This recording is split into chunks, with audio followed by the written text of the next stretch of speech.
दसे लाइभ फैबाय बिथांमोननि खैला मैलायावहाय जिथुनाखि बिडिसि कनफारेन्स जागासिनो दङ ना बेयावहायनो जास्ट फैदों आङो ओमफ्राय लाइभआव होबाय आङो दसे नायलांनो हागोन माबायदि सबायाव ना मा आफा औ सबायाव गाबोन फैदो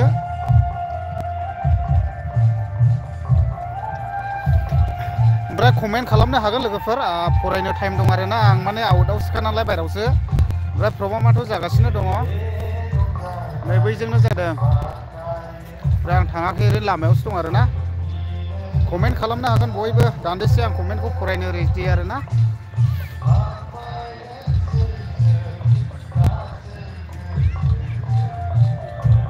ओमफ्राय नै बेफोरबायदि साजायदों आरो नै मोजाङैनो साजायदों दलांफ्राव आं एसे थाबायद्लाबायनि दे ओमफ्राय नै ओरैहाय गासिन डेलिगेटफोर गोजा आरो नैबे गासिन बादा गोजा आरो नै बेफोरो ओमफ्राय नै बेबायदि हटेल दंलाबायो कमेन्ट खालामनो हागोन दे मा आच्छा दे बे थाबायलाबायनोसै ना मा बुङो लोगोफोर सोरखौ लोगो मोनो सोरखौ लोगो मोना एसे थाबायलाबायनोसै आरो ना ओमफ्राय कमेन्ट खालामनो हागोन दे सोर मिथिनो लुबैदों एबा माबाफोर सोंहरनो गोनांब्ला कमेन्ट खालामनो हागोन आरोखि मोजां खोनाथ'नाय नङा मानो होनोब्ला साइडआवहाय मेथाइ खनगासिनो नालाय दा बेबायदि आरोखि मा गामिनिफ्रायलाय बाबु मा बान्दोगुरि आच्छा मा क्लास फरायखो क्लास 6 ने मोजां फरायदे गोबां नायगासिनोसैलै नै लाइभआवसो दे औ नै इलियास नार्जारि होनदों जोंबो दं आदा जों गिर्जायाव दं अके थेंकिउ दे हाबबाय थादे ओमफ्राय आफाया मा होनदों लोगो गैयिनि थाङाखिसै आं गाबोन फै आफा गाबोन फै ओमफ्राय आं एसे दलाङावसो थाबायथिंलाबायदोंलै नै मोजांथार जायगाया एसे बाज्ल'नोबो मोजां मोनो नै गोजांलाबो एसे थाबायथिंलाबायबाय आं गस्लाबो बोरैबाला जालायलाङा ओमफ्राय नै गाहायाव ओरैबायदि मोजां ने दै होलाबायदों आरोना देखायनि दे नै बरिया खिन्थु नै गाहायावबो दलाङा मोननै नालाय ओमफ्राय मा होनदों नै जिलिं बर' होनदों गोगोमथार माथो आदा औ गोगोमथार ओमफ्राय जोंना मार्टिन 69 ना मेसेजखौ दानफिनबाय हरफिननो हागोन ओमफ्राय मा होनदों धोरोमसार मा होनदों धर्मेश्वर बसुमतारिया मा जायगानि नुथाय बेयो आदा माने बियो चिरां जिल्ला खैलामैला बाजारनि एसे खोलाहा थानाय जवाहरलाल नेहरू मिनि स्टेडियाम फिल्डआव बेबायदिनो बिडिसि कनफारेन्स जादों आरोना NLC निफ्राय दा बिराद गाजा गोमजा जादों बिराद गिदिर जादों आरोना नै ओरैहाय बिराद मोजां डेक'रेसन खालामदों दै आं देखायलांगोन दिनैहाय लाइभनि गेजेरजोंनो ना आं सिगांबो भिडिअ लाबोबाय थेवबो जायफ्रा लाइभआव फैदों इसोरनो देखायगोन आङो दा आङो दलाङावसो दं नालाय ओमफ्राय बेजों लोगोसे 3K जाहोदो आफा आंनि चेनेलखौ एसे सापर्ट होनना माने बे जोंना अफिसियेल ल'सेप बिहावसो ने चेनेल दङ दे आंनि फल'वार्सफ्रा चेक खालामहैनो हागोन ओमफ्राय 3K जाहोनो थाबैनो ओंखायनो 3K खालामनानै होदो ओमफ्राय नै ओरैहाय बिनानावमोना सेलफि लागासिनो मालाय आइ लाभ बिडिसि आवहाय ना मा गामिनिलै नानि सोर मा गामिनि बलांगुरिनि ने आच्छा थाफैदों दा दे ओंखाम जाखांबाय औ दा माने बिसोरो सेलफि लागासिनो आरोना नै दलाङा थाबायला मावलायखायो लादो दे ओमफ्राय ओरैबो नै बिराद मोजां आरोना ओमफ्राय नैबेयावबो ना दोनदों दै दारे नै रंसो नांबायमोन माथो कमेन्ट खालामनो हागोन दे जिलिं ब्रह्म मा होनदों नै फुंखा इस्लारि मायाव दै होदो होनदों आदा ए नै बेयावहाय लामायाव दै आरोना जिलिं बर' ओमफ्राय गिर्जा जानायखौबो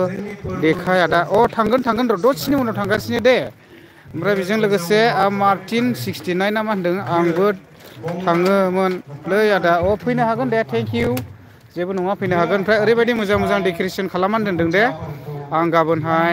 गाबोनलाय नायहो सरि दानो दिन्थिजोबगोन आङो जायफ्रा लाइभआव थाबाय थागोन नुबाय थागोन आरोना मा डेक'रेसन खालामदों बिराद मोजां दङ आरोना ओमफ्राय हानायखिनिखौ आं देखायलांखानायसै बिथांमोना नायबाय थानो हागोन जायफ्रा नायनो गोसो बिथांमोना आरोखि ना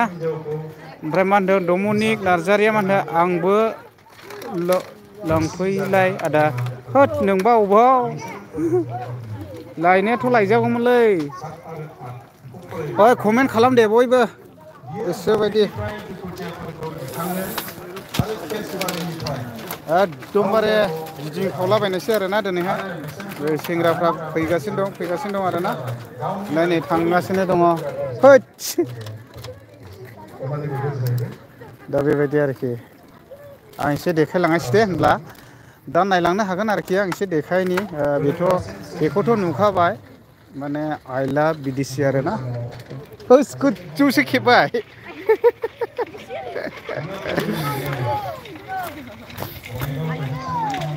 नै लाइभआवसो होदों आङो फुरा नुदों आयु जुमावसो दङ माबायाबो अयथासार जुमाव दं माबायदि जुमाव जादों दे मा ओंख्रि जालाखै खोन्थाहरदो एसे ए जाथ'वाखै ए बेदर दंखायो दा आदसा दा नानिमोनाबो फैदों आरो थाफैदों ने अ आदसा दे थेंक इउ नानिमोन आं एसे बेरायलाबायनानै जायगा दिन्थिलाबायना एसके बड' ब्लग चेनेला नुखायो जानांगौ नोंसोर दे ओमफ्राय दा आं एसे देखायलाबायनि आरोना ओमफ्राय बहुद मोजां डेक'रेसन खालामनानै दोनदों जायफ्रा लाइभआव थागोन बिथांमोना नुगोन आरोखि ना आं देखायलांनि दे बैजोंहाय मोजां नाव बानायनानै दोनदों ओमफ्राय सिङावबो हाबनो थिनदों आरोना कमेन्टआ खालामनो हागोन गासैखौबो आं फरायगोन आरोना टेनसन गैया ओमफ्राय नै ओरैहाय ओरैबायदि मोजांखा नै आं बेक केमेरा हरनि दे नै नायदो नै ओमफ्राय मा होनदों नै दै ओमफ्राय मा होनदोंनो जिलिं बर' दैयाव नाबो दोनलायदों नामा आदा औ दङ ना दङ ओमफ्राय डमिनिक नार्जारि क'क्राझारसिम अके होस जानाय नंलालै गुसु बोथोराव ओमफ्राय माइसे नार्जारि माइनि खैला मैलानि बिदिसि कनफारेन्स प्रग्राम जागासिनो दं नै ओरैहाय दा बेबायदि आरोखि ना ओमफ्राय आं एसे देखायनि दै ओमफ्राय मा होनदों थि नार्जारि टाइम पास गोबाव जाबायलै बन्दुनोलै थांनो मोनाखैया सबाया फैनांगौरा ने बागि लाइभआवसो होदों आं दसे औ फैनांगौरा ओमफ्राय दा नै आं डमिनिक नार्जारि होनदों बाजैयालाय इयो न'आवसो दङलै इसिनो लादुसो जाहैदोंहाय दा नै बेफोरबायदि मोजां डेक'रेसन खालामखादों आरोखि ना जायहा लाइभआव जोबजासे थागोन बिसोर नुजोबगोन जायहा लाइभआव जोबजासे थानाय नङा बिसोर नुनाय नङा आरोना लस जागोन दा बेखायनो नै नायनो हागोन ओमफ्राय कमेन्ट खालामनो हागोन नै बर' मानै गाबिना आदा अके ओमफ्राय नै बेयावहाय माबा माबि दङ दे आं एसे देखायनि बिराद मोजां नै जायगाया बेयावहाय थारमाने बेयावहाय जेसेबांनाखि गामिनि मण्डलि गिर्जाफोर दं बेखौहाय माने बेयाव सेबखांनानै दोनदों आरो नै नायदो नै केमेराया बेक साइड जानायखाय मोजां नुवाखिसै दा बेबायदि आरोखि ना कमेन्ट खालामनो हाबाय थागोन ओमफ्राय आं ओरैहाय दिन्थिलांबावनि दे एसे माइसे माइ होनदों नै माइसे नार्जारि आङो दं खैला मैलायाव आरोना ओमफ्राय नै बेफोरबायदि आरो ओमफ्राय बेयावहाय गोबांथार सेल्फि पइन्ट बायदिसिना बानायनानै दोनदोंना इलियास नार्जारि फैदो आदा गिर्जा न' सिङाव नै खाथियाव थारखासै आं नोंबो गसंगारदो इलियास नार्जारि ब्र आं हाबहैला ओमफ्राय फार्स्टआवनो जिरायदों आं जागोन दे जागोन सियर अके थेंक इउ थांगासिनो दं गयासे नायदो बिदिसि कनफारेन्स बेनो आरोना मेन गेटआ ओमफ्राय दा सिङावहाय आं एसे थाङिना सिङाव थांब्लाथ' कमेन्ट फरायनो मोननाय नंलालै थेवबो सिरि सिरि दिन्थिनोसै आं एसे साइडजोंहाय देखायग्रोबावनि माथो अयथासार मोजां साजायदों औलै नुबावाखैसो आं दिन्थिगासिनो दं नायदे नै बेफोरो नायलाय ओमफ्राय नै आं दिन्थिनि दे नै ओरैबायदि मोजां मोजां दं माने बेयावहाय लाइटिं बारा मोजां जायाखै आरोना नै बेफोरो नायनो ओमफ्राय नैबेयाव नैबेखौ नुदों दा बे नह'नि नाव बियो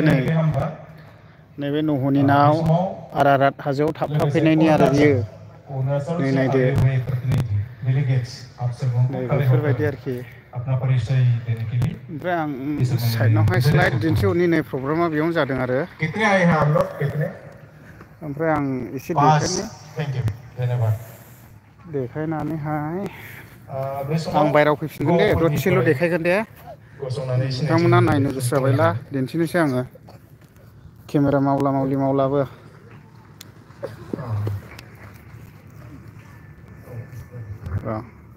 हामबायसै गसंनानै सिनायथि होनायनि थाखाय सिङाव हाबहैनि दे बे समावहाय ढेकियाजुलिनिफ्राय फैनाय थान्दैनि ढेकियाजुलिनिफ्रायबो दंमोन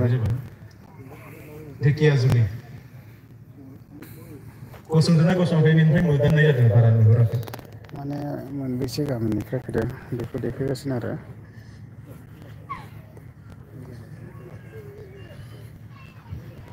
ढेकियाजुलिनिफ्राय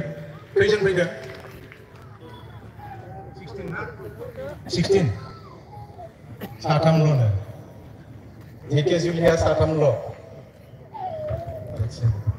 बे समावहाय उदालगुरिनिफ्राय सफैनाय थान्दैनि बिथांमोनखौ गसंनानै सिनायथि खालामो साबेसे फैदों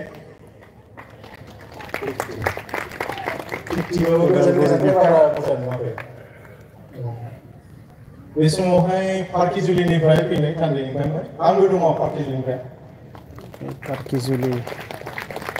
जोंनिया 47 गाबोनहाय बुरजा फैबावगोन आरो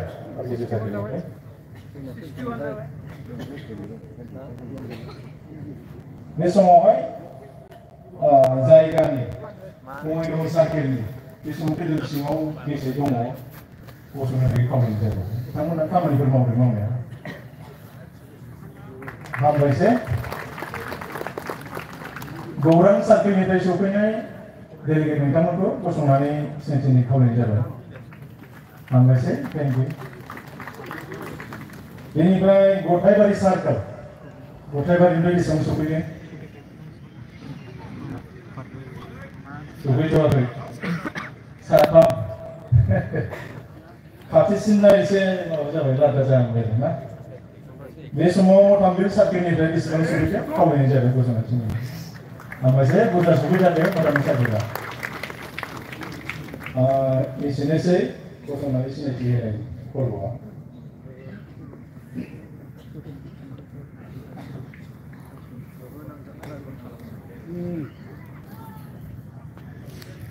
बे समावहाय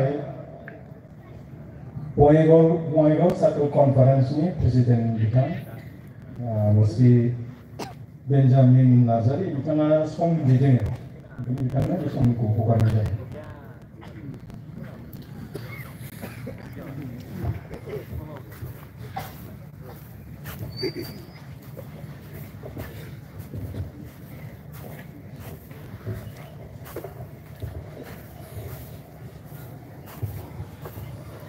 अन्नानै क्षमा खालाम गले गले गसंनाय जाबाय आरो बे समाव आंनो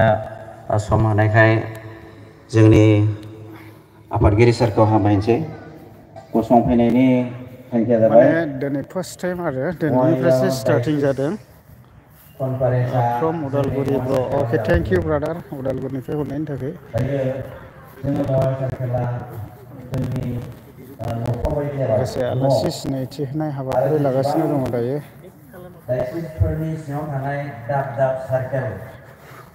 जास्ट आं बायहेरायावहाय ओंखारफिननाय जाबाय दे लोगोफोरा दानिया कमेन्टखौ खालामफिननो हासिगोन दे आं एसे बायहेरायाव ओंखारखाबाय नालाय आं एसे साइडजों थांनि मानो होनब्ला साइडनावहाय मा दं मा गैया नुनोसै नोंसोरो दे दखान दङ दामि दामिनो बे दखानफ्राखौ नुसिगोन आरोना खोमसिथार नै ओरैहाय नै लाइमआवसो दं आङो नै लाइमआवसो दङ आयु माथो ओंख्रि जालाखो मिथिया खबाइसे नोंलाय माथो माबासोबाव नामा आयु बेस गोनांलायबावसो नै गिनांगौसोलै इदिखौ बेस गोनांखौ गिनांगौथ' मा आं इयाव थाङो र' दखान दिन्थिलाबायनो आं एसे मानसिफोरनो नै लाइमआव दं नालाय मानसिफोर नै औ मा होनदों माइ ब्लग फ्रम उदालगुरि अ थेंक इउ ब्रादार माइ एम blog welcome thank you brother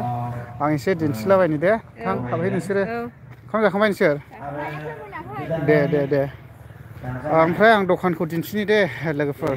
माबायदि दं माबायदि गैया एसे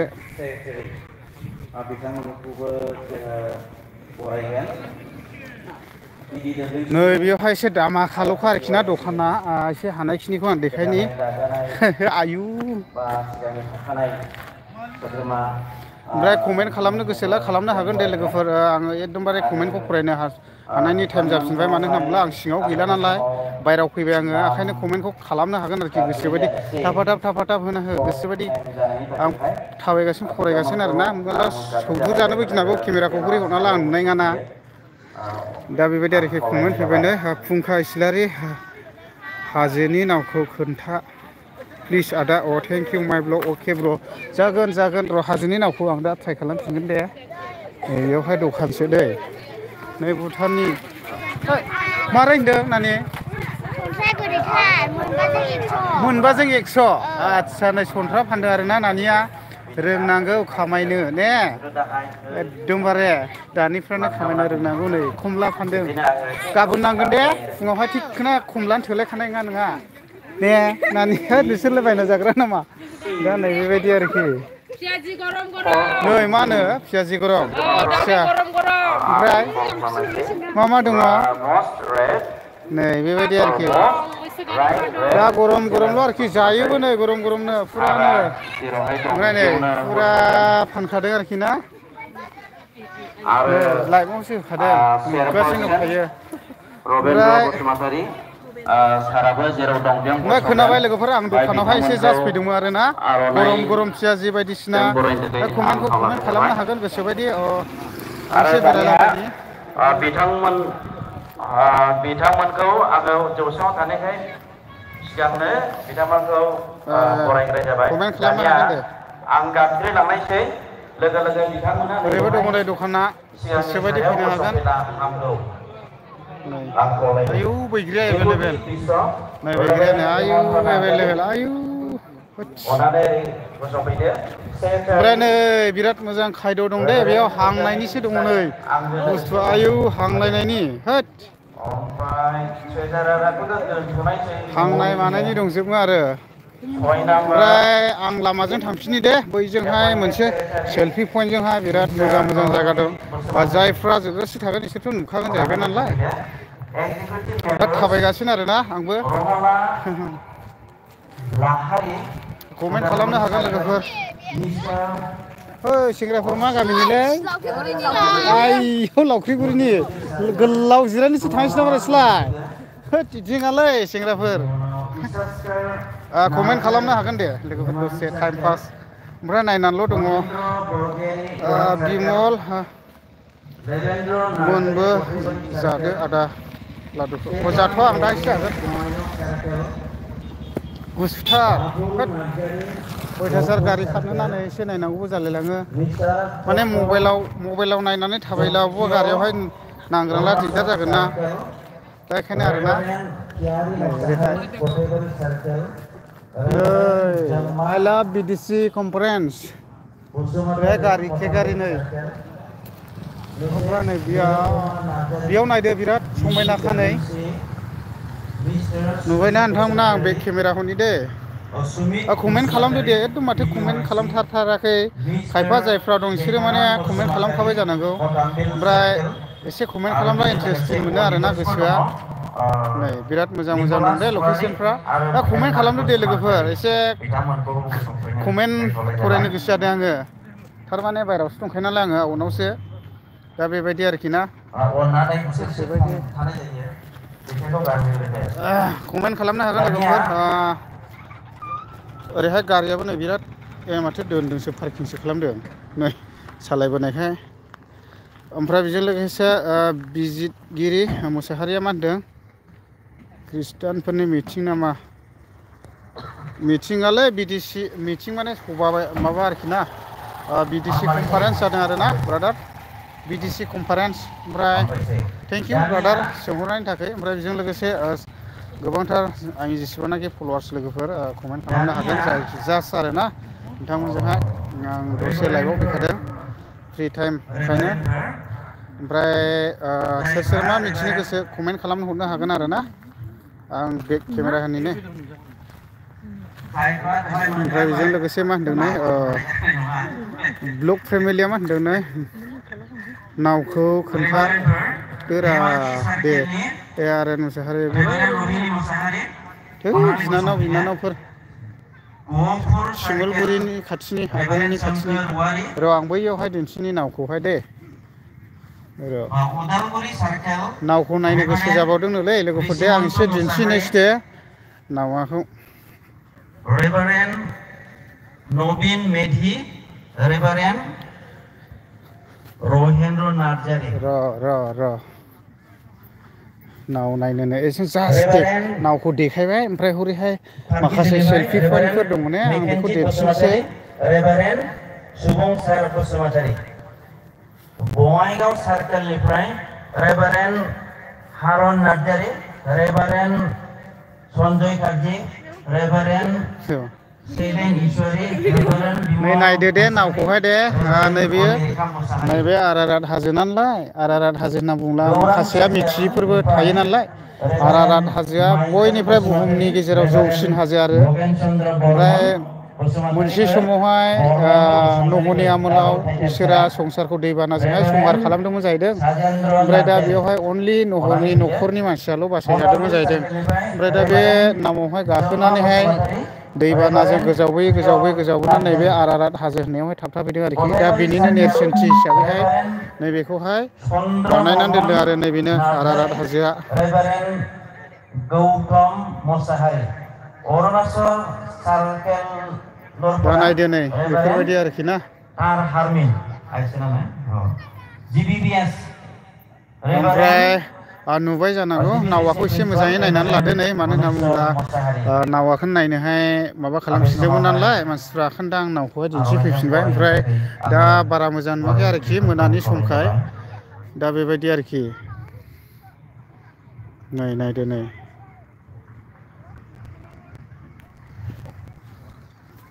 ओमफ्राय आं देखायनोसै दे ओमफ्राय नै ओरैहाय लाइटआ खमजुरि जादों ओंखायनो मोजां नुवाखै नै बेयावबो लाइट होलायबावदो आयु अयथासार मोदानो ओमफ्राय नैबेयावहाय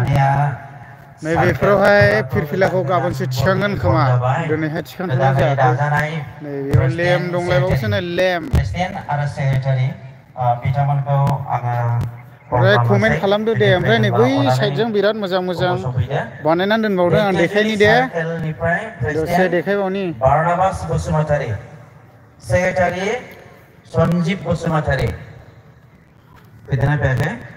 फैदोंब्ला अनानै रबिन बसुमतारि मा जायगानि बे आदा होनना सोंहरदों बियो चिरां जिल्ला खैलामैला आरोना बिडिसि कनफारेन्स जादों आरोना एनएलसिनिफ्राय दा बिथांमोननि कनफारेन्स जागासिनो दं नै बेयावहाय सेक्रेटारि केशब बसुमतारि ओमफ्राय मिथियैफ्रा सोंहरनो हागोन बेयाव बेफोरबायदि सेल्फि पइन्ट बानायनानै दोनदों ब्रिटेन बरगयारि नामा ब्रिटेन बरगयारि माने गथायबारि सार्केलनि मोजां दङ नायदो नाबो दङनो ओइ बाबु नोंबो नायदो ना दङद्रा नै ना दा बेबायदि आरो नायनो हागोन बिथाङाबो नै नायानो सेक्रेटारि बसुमतारि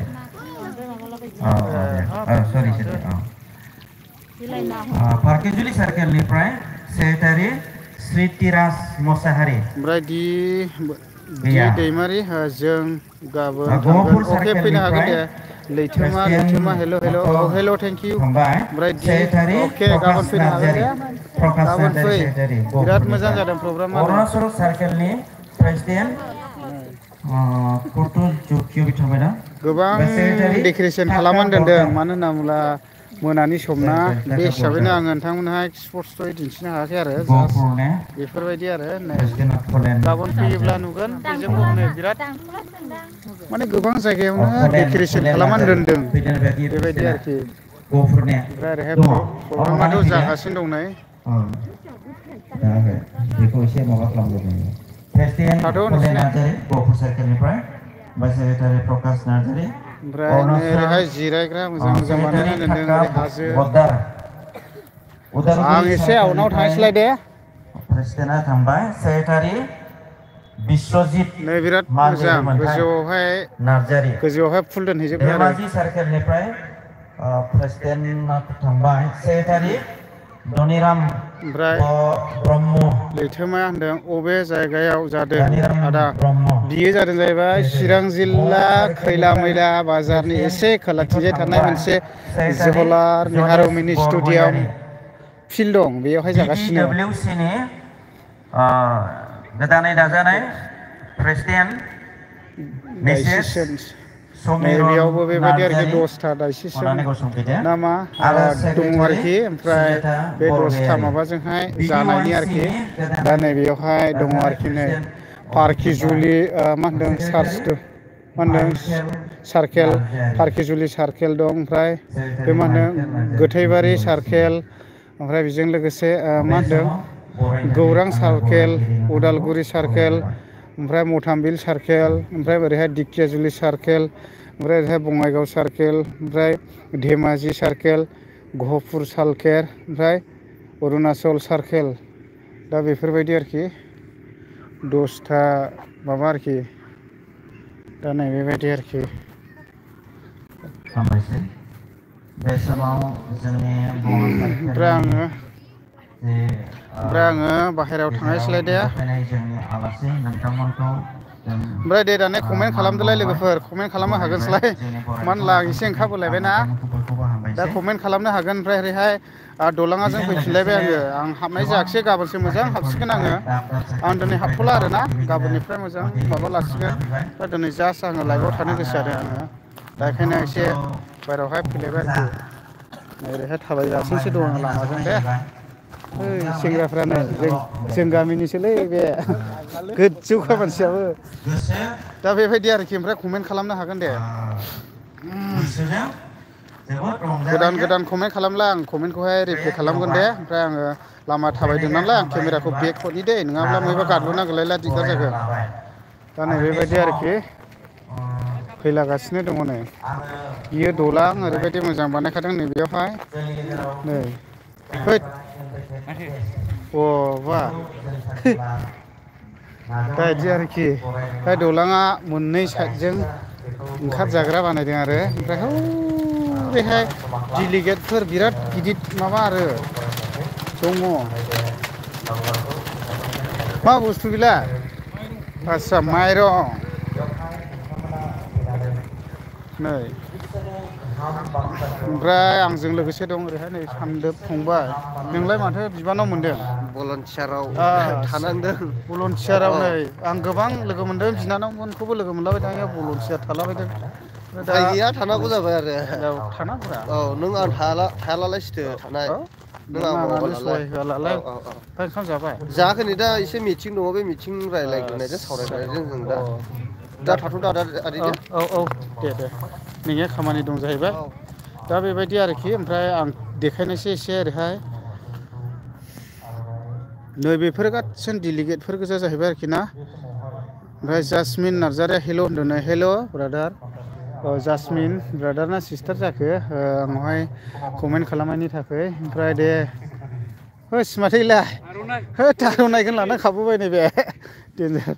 दा बेबायदि आरोखि नै बिराद मोजां ओमफ्राय नै बेयावबो दङ हनै बायदिसिना ओमफ्राय ओरैहाय आं संला संलिखौ आं एसे देखायनोसै दे सोर दं सोर गैया संला संलियावहाय ओमफ्राय नै बैयावबो मोनसे गेट दंबावो आं बेजों थांलायबाय थाला दा कमेन्ट खालामनो हागोन दे लोगोफोर एसे दिनैहाय आं बे घन्टानि खाथियाव थाखानाय दां आं बोरैबाला दिनैहायलाय मा होनो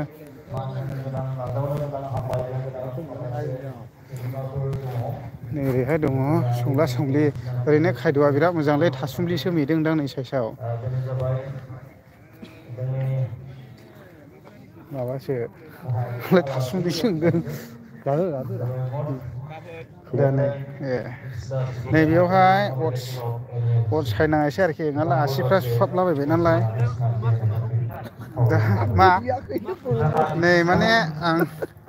ओरैहाय मा सेलायदों नै एकदम मैदेर खोमाथां माथां अमा खोमा आरोखि ना नै आयौ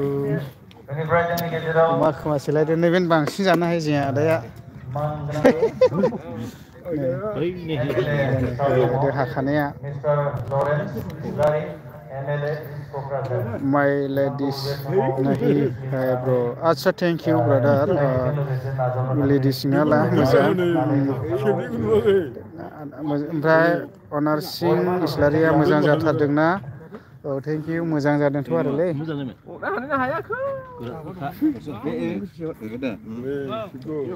खेबगासिनोखा ओमफ्राय दा कमेन्ट खालामदो दे जास्ट लोगोफोर दसे अर सायनोसै आङो ओरैबायदि गुसु जायो नालाय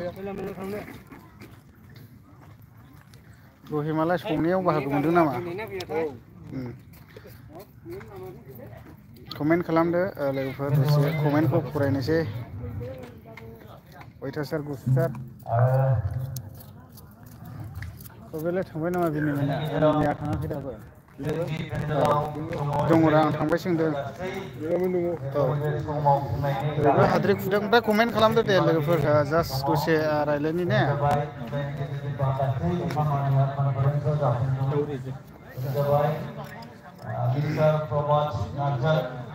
थांजोबलायबाय दानि मानसिफ्रा जास्ट दानि 32 जनल' दंसैलाय थेवबो दसे थाबाय थागोन आङो एसे गोबावैनो थाखागोन दिनैहाय ओमफ्राय कमेन्ट खालामनो हागोन गोजाङानो दानसे असायनायसै नोंथांमोनजों रायज्लायनोसै हाब नैबे माबा खुगासो सोमावगासिनो दं माथो मा मोनजादोंलै ए फिसा फिसा जानायनि गोथाव मोननाङा आयौ अरनो हायो देरद्रायबायलै ओमफ्राय माबा जानोसै आं नै लोगोफोर दे अमा खोमा आरोना हांनायनि ओरैबायदि अरियाखा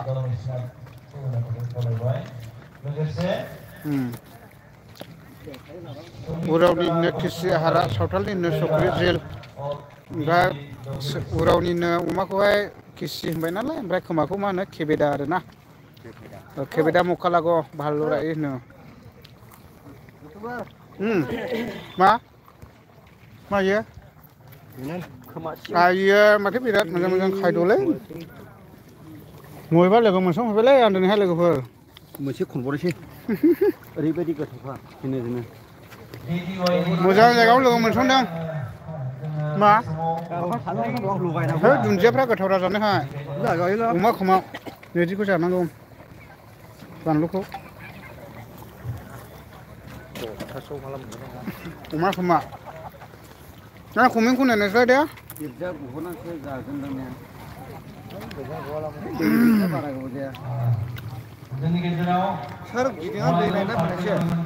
एस बडि बड'फ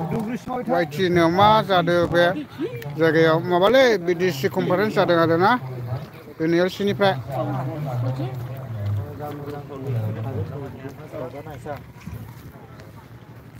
मोजां